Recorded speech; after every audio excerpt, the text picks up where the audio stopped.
ભરૂચ આરોગ્ય વિભાગ દ્વારા હયુબેક કલર કંપની સંયોગથી અંતરિયાળ ગ્રામ્ય વિસ્તારમાં વિશ્વ સિકલ સેલ દિવસની ઉજવણી કરતા આરોગ્ય વિભાગ દ્વારા કંપનીના સંયોગથી કેમ્પ યોજી જરૂરી આરોગ્ય ચકાસણી કરી હતી. આદિવાસી સમાજના લોકોમાં સિકલ સેલ એનિમિયા નામનો ગંભીર કહી શકાય તેવો રોગ જોવા મળે છે.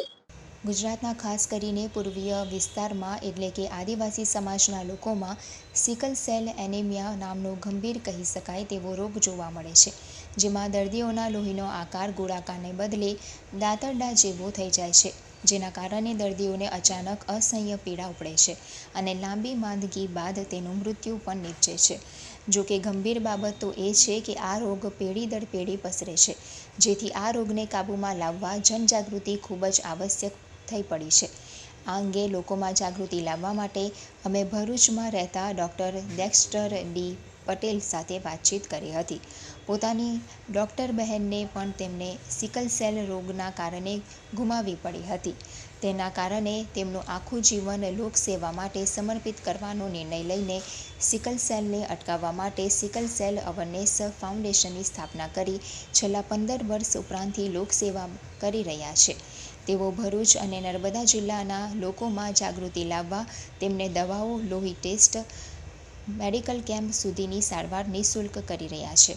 આ અંગે ડૉક્ટરે જણાવ્યું હતું કે રોગને અટકાવવા માટે જે રીતે લગ્નની કુંડલી મેળવીને લગ્ન કરાય છે તે રીતે બંનેના સિકલ સેલ ટેસ્ટ બાદ જ લગ્ન કરવાથી આ રોગને અટકાવી શકાય છે. આજરોજ વિશ્વ સિકલ સેલ દિવસ નિમિત્તે ડૉક્ટર પટેલે પુનઃ એ જ અપીલ કરી છે કે સમાજમાં જનજાગૃતિ લાવવી સૌથી મોટું કામ છે. આજે આપણે બધાએ મળીને સંકલ્પ કરવો પડશે કે કોઈ પણ યુવાન યુવતીના લગ્ન પહેલાં બંનેનું સિકલ સેલ ટેસ્ટ કરાવવું ફરજિયાત બનાવશું. 19 જૂન વર્લ્ડ સિકલ સેલ ડે આપણે બધા જ આખું ભારત અને આખો દુનિયા વર્લ્ડ સિકલ સેલ ડે મનાવી રહી છે. પહેલાં તો સિકલ સેલ એટલે શું એ આપણે જાણવું જરૂરી છે. સિકલ સેલ વારસાગત લોહીની બીમારી છે અને જે ફક્ત ભારતમાં જ નહીં આખા દેશમાં છે. અને ખાસ કરીને આપણો જે ભારત દેશ છે એ સેકન્ડ લાર્જેસ્ટ સિકલ સેલ ડિસીઝથી પીડિત દેશ છે. પહેલું નામ આવે છે સાઉથ આફ્રિકાનું અને ત્યાર પછી આપણો દેશ છે. આપણા દેશની અંદર મિનિમમ જોઈએ તો 10 થી 12% રેશિયો છે સિકલ સેલ ડિસીઝનો, સિકલ સેલ પીડિતનો. તો ખાસ કરીને હું તમને બધાને એક વસ્તુ કે પહેલાં તો તમારું સિકલ સેલ સ્ટેટસ જાણવું પડશે કે તમને સિકલ સેલ છે કે નથી. ઘણા લોકો એવું કહે છે કે મને તો કોઈ તકલીફ થતી નથી એટલે માને કંઈ સિકલ સેલ ના હોઈ શકે, પણ એવું નથી. જો તમને સિકલ સેલ વાહક હશે, મતલબ કે ટ્રેટ હશે, તો તમને કોઈ સિમ્ટમ નહીં આવે, પરંતુ તમે તમારા બાળકોને આ તમારો જીન સિકલ સેલનો આપશો અને જ્યારે તમે લગ્ન કરશો ને જો બંને સિકલ સેલ વાળા હશે તો તમારું બાળક સિકલ સેલ ડિસીઝ આવી શકે છે. તેથી કરીને ઘણીવાર મારી પાસે એટલા બધા કિસ્સા આવે છે કે ભાઈ અમને બંને તો કોઈ તકલીફ નથી પણ અમારા બાળકને કેવી રીતે થઈ ગયું. ત્યારે આપણે જ્યારે ટેસ્ટિંગ કરાવે છે ત્યારે ખબર પડે કે ભાઈ બંનેને સિકલ સેલ ટ્રેટ છે અને જ્યારે બાળક આવે છે ત્યારે સિકલ સેલ ડિસીઝ આવે છે. તો હું દરેકને એવી વિનંતી કરીશ કે જ્યારે પણ તમે લગ્ન કરો ત્યારે તમે સિકલ સેલ કુંડળી મેળવીને લગ્ન કરો. તમારા જે આ સ્ટેટસ છે, જે ઘણા આપણા સરકારની અંદર આ ટેસ્ટ મફત કરી આપવામાં આવે છે અને આવા જે કાર્ડ આપે છે, જે અડધું પીળું અડધું સફેદ કાર્ડ છે, આખું પીળું કાર્ડ છે, એવા કાર્ડથી તમને પોતે બી આઈડેન્ટિફાઈ કરી શકશો કે ભાઈ અમને કોઈ તકલીફ વાહક છે કે ટ્રેટ છે. તો દરેકને આ કુંડળી મેળવીને લગ્ન કરો, તમારી આવનારી પેઢીને બચાવો. કે આવનારા સમયની અંદર જો તમે આ બધું નહીં કરશો તો આ વારસાગત રોગ આગળ વધતો જશે ને વધતો જશે. એને રોકવા માટે તમારે પોતે જાગૃત થવું પડશે. જ્યાં સુધી તમે જાગૃત નહીં થશો, તમારું પોતાનું ટેસ્ટિંગ નહીં કરાવશો, ત્યાં સુધી આ થવાનું નહીં. આપણે 2037ની અંદર સિકલ સેલ એલિમિનેશન પ્રોગ્રામ ચાલુ કરી રહ્યો છે, સરકારે ચાલુ કર્યો છે, જેથી કરીને આપણે બધા જ એનું ટેસ્ટિંગ કરાવીએ, આપણે તકલીફ હોય કે ના હોય. અને જો સિકલ સેલ હવે તો બધી જ જગ્યાએ ઇન્ફોર્મેશન મળી રહી છે, તમારી પાસે સ્માર્ટફોન છે, મોબાઈલ ફોન છે, એનીથી બી તમે માહિતી લઈ શકો છો. અને કદાચ તમને જરૂર હોય તો તમે આજુબાજુ સરકારી દવાખાના આપી જેને કોઈની બધી માહિતી લઈ શકો છો. પરંતુ એક જ છે કે જો તમારે સિકલ સેલને રોકવો હશે તો તમારે પોતાનું ટેસ્ટિંગ કરાવવું પડશે.